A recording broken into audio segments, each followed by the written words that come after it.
Nitwa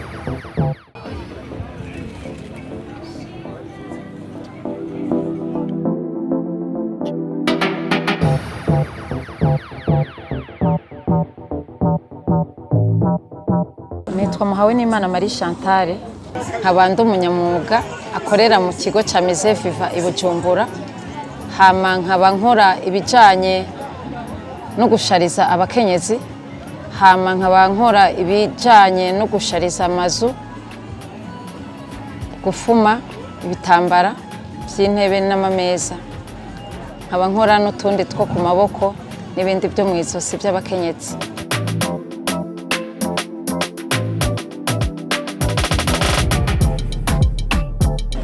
Jewe bivanye nuko ubukene ko nubwari bundembeje nicaye igihe kirekire narahejeje ishure, byaciye bintera kwiyumvira ikintu gishobora gutuma ntaguma nicaye muhira, kandi ari umugabo yakora wenyene, caniyumvira ko nshobora gukora ikintu kitansaba umutahe munini nkuko abandi bahora bagenda mu masoko bakarangura bakagaruka, kandi nkabona yuko bivanye n'uburyo twari dufise n'umuryango wanje, nkabona ko ntoshobora kugenda mu isoko ngo siga abana atakibaraba, ariko mbona ko mfise utuntu nkora muhira twonyinjiriza kandi nkaba naravye abana uko biriwe.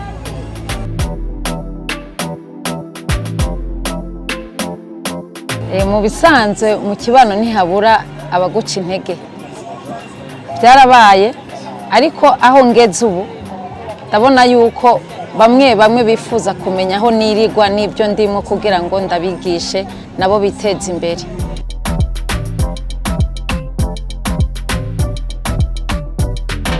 Oya sino kwikorana kuko nta muntu burya iyo abantu bari hamwe niho bakora. Ndafise nk'ibintu nkora, ndinda kurondera abagabo, nkarondera ababimfashamwo ariko batari abagore canke batari abakobwa.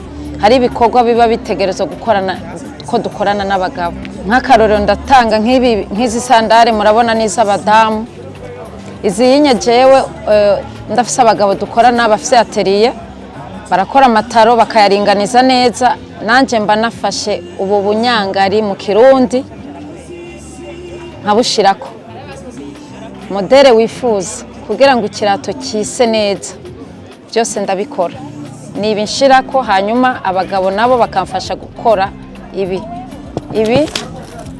ndabikata nkabiha forme y'u Burundi, nabo barasiga amarangi bivanye nuko jewe ibyo nkora ntasiga amarangi. Hariho aba peintre bategereza gusiga ibi enye.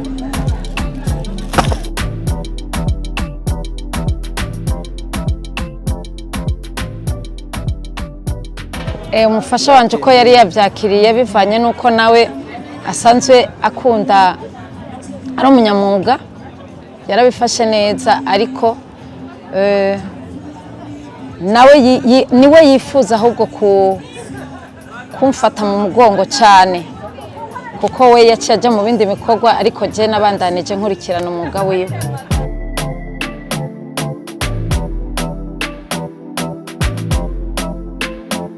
Mazina yanje nitwa Barakamfite Daniel, nkaba ntwara societe Footwear Designers Factory.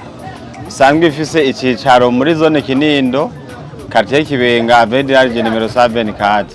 Hama turafise n'indi branche kuri Mise Viva, ariho dusanzwe naho nyene dukorera n'abandi bamyuga kugira ngo ivyo twakoze bidandarizweho na cyane cyane no gushaka bijya ibintu bijanye n'ubushanga byose.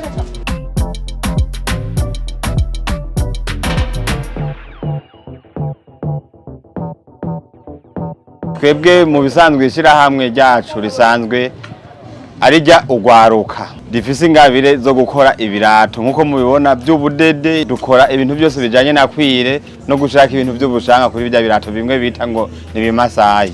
Je nivyo dusanzwe dukora.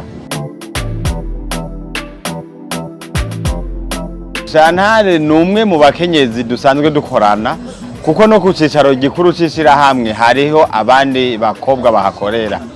Rero nawe kubera ko yashaka kubimenya, dusanzwe dukorana, ni warongoye kuri Mise, niwe akarera karaba mu bisanzwe.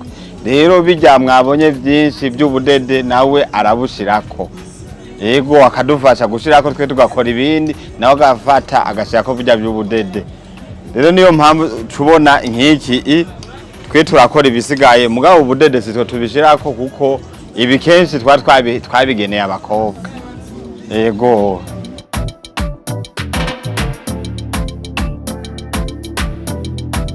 turamaze gusohora umukobwa umwe azi gukora ibirato, nawe nyene akanya nikamukundira tuzomwigisha gukora byose. Niryo hangiro ryacu kugira ngo ejo natwe nitwasaza haboneke abigeme bazi gukora ibirato.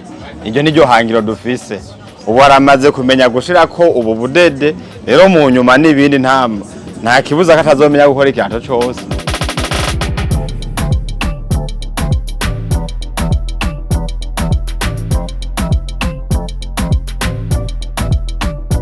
Ico nobwira abagabo babuze abakenyezi bawe gusohoka gukora ibintu by'umwuga bo bareka kuko nawe nyene yabashingiye intahe, hari ico bimufasha mu rugo, hari ico bimufasha, hari utuntu duto ashobora gukemura ati kwirirwa arabwira umugabo. Rero ico gihe umugabo yakurese barashobora kuba hafi bakavuga ati ikintu genda ucige mu gihe abona cozanira inyungu umuryango. Tugahamagarira n'abagabo rero kenshi cankwe n'abakobwa mu Burundi muri rusangi, kuko ku kazi bari abakobwa benshi bari 8 mugabo dusigaranye bake kuko wasanze Chantal ari wasigaye ku kibi, abandi barahevye baja mu bindi ngo birarusha sinzi. Ariko mu bisanzwe nta kazi uzokora utaruha. Uno munsi akazi ko mu biro ni gake nkuko nyene icubahiro umukuru w'igihugu abivuga, nta kazi twese twohera mu biro mugabo tugiye turashira ingufu hamwe tugashira hamwe ikintu ca entrepreneuria gukora imyuga birafasha cyane. Ugasanga hajya diplome muri no misi fasha kugira umuntu amenye gusoma no kudandaza. Urabona aho ngatwahuriye n'abakenya mugabo uz'umwuga bica bikorohera cyane, ca gifaransa ucugikoresha ca cyongereza ucugikoresha. Reno hamagara abakobwa bijukira umwuga yariyo yose, urabona ko mwasanze ari karakora. Rero ni vyiza cyane ko umukobwa bo kwitaye imyuga. Abahungu bo baramaze kubitahura, abanyitura je ni ku kazi ni benshi, tumaze kwigisha abahungu batari bake mugabo abakobwa je imisi 3 ca biheba.